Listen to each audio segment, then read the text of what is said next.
Today we're going to review plural nouns. Special nouns that end with s, x, ch, or sh get a different ending when they tell about more than one. Add es to these nouns to make them plural. Other special nouns change spelling to name more than one. A collective noun names a group of things. Let's look at some examples. Here are some examples of plural nouns with special endings.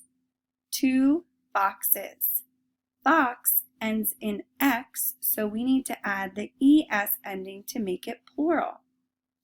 Many classes. Class ends in s, so we need to add es to make it plural. Some finches. Finch ends in ch, so we need to add es to make it plural. 3 dishes. Dish ends in sh, so we need to add es to make it plural. 4 children. Here are some examples of collective nouns. These nouns name a group of things. The team, a class, my family, an army, the herd.